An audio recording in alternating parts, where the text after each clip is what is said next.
Beta oxidation of palmitic acid.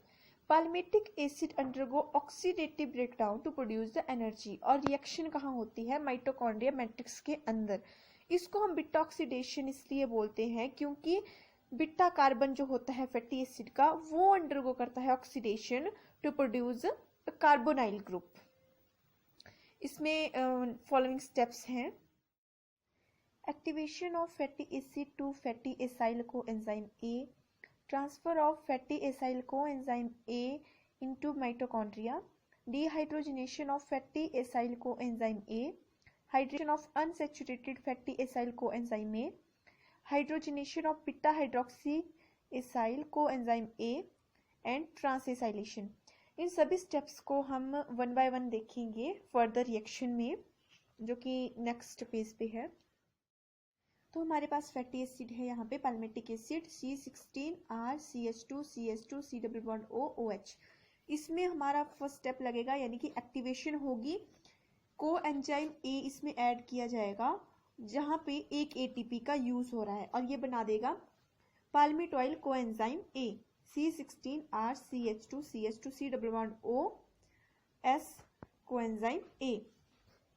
अब ये जो हमारे पास बना पाल्मिटॉइल कोएंजाइम ए, ये अभी तो है साइटोप्लाज्म के अंदर, पर हमें इसकी क्योंकि आगे फर्दर रिएक्शंस करनी है, इसकी बीटा ऑक्सीडेशन करनी है, तो ये होना चाहिए माइटोकॉन्ड्रिया की मेम्ब्रेन के अंदर. तो इसको क्या होगा, ट्रांसफर होगी इसकी माइटोकॉन्ड्रिया में with the help of carnitine transporter. फिर जो पाल्मिटॉइल कोएंजाइम ए है इसमें होगी dehydrogenation with the help of enzyme acetyl coenzyme A dehydrogenase. यहाँ पे एनर्जी प्रोड्यूस होगी. FAD is converted into FADH2 या जिसको हम FADH plus H पॉजिटिव लिखते हैं. उसके बाद यहाँ पे बन जाता है unsaturated fatty acyl coenzyme A जिसमें हाइड्रेशन होगी. अब हम इसमें ऐड करेंगे H2O with the help of enzyme transenoyl coenzyme A hydratase और ये बना देगा beta hydroxy acyl coenzyme A. फिर जो beta hydroxy acyl coenzyme A बना उसमें होगी dehydration with the help of enzyme beta hydroxyacyl dehydrogenase. यहाँ पे भी एनर्जी प्रोड्यूस होगी. एक NAD कन्वर्ट हो जाएगा NADH2 में. फिर उसके बाद होगी ट्रांसएसाइलेशन प्रोसेस जिसमें कि beta hydroxy acyl coenzyme A से बनेगा beta keto fatty acid coenzyme A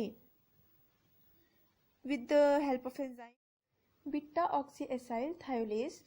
यहाँ पे हम कोएंजाइम ऐड करते हैं इसमें और हमारे पास दो प्रोडक्ट बनते हैं, एसाइल कोएंजाइम A और एक एसिटाइल कोएंजाइम A. जो एसाइल कोएंजाइम A है वो फर्दर यही रिएक्शन को रिपीट करता है जो ऊपर हुई, और जो एसिटाइल कोएंजाइम A है वो एंटर कर जाता है सिट्रिक एसिड साइकिल में. So this is all about the beta oxidation of palmitic acid.